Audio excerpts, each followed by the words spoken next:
Hello，各位朋友，大家好，我係發仔。如果大家都想自學普通話拼音，但又唔知從何入手，今日發仔就精選咗兩個超實用嘅自學方法同工具介紹俾大家，只要配合啱嘅學習方法，包你輕鬆打好基礎。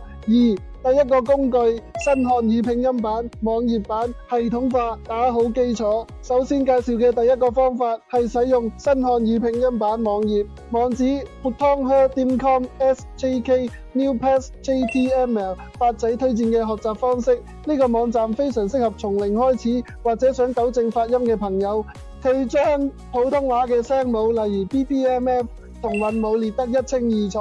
大家自學嘅時候，最正係佢有即點即聽嘅標準真人發音示範，大家可以跟住網頁由淺入深咁點擊，一邊聽一邊跟住讀，進行影子練習法，而且佢會清楚展示音頻、陽頻、上聲、去聲4個聲調，等大家容易喺大腦建立音調字嘅連結。每日抽15分鐘跟住網頁練，好快就會認得晒啲拼音字母。第二個工具漢字轉拼音手機 App 日常生活碎片化練習。當大家有咗少少基礎之後，第二個方法就要出動呢個漢字轉拼音應用程式啦。Google Play 下載連結，點我下載，發仔推薦嘅使用方式。呢個 APP 直情係大家手機入面嘅拼音私人助理，啱晒日常生活進行碎片化學習。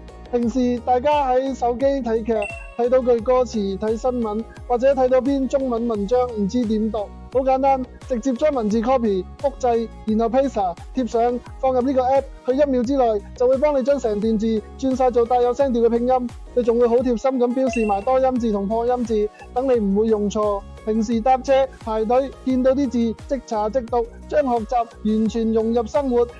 發仔獨家秘笈，兩個工具點樣雙劍合璧？喺度發仔同大家分享一個最高效嘅自學秘笈，就係將呢兩個工具結合一齊用。先用網頁版學好基礎嘅聲母、韻母同發音。當你有咗概念之後，日常生活中就用手機 app 隨時查隨時練，一邊執好發音，一邊累積詞彙，雙管齊下，自學普通話拼音其實一啲都唔難。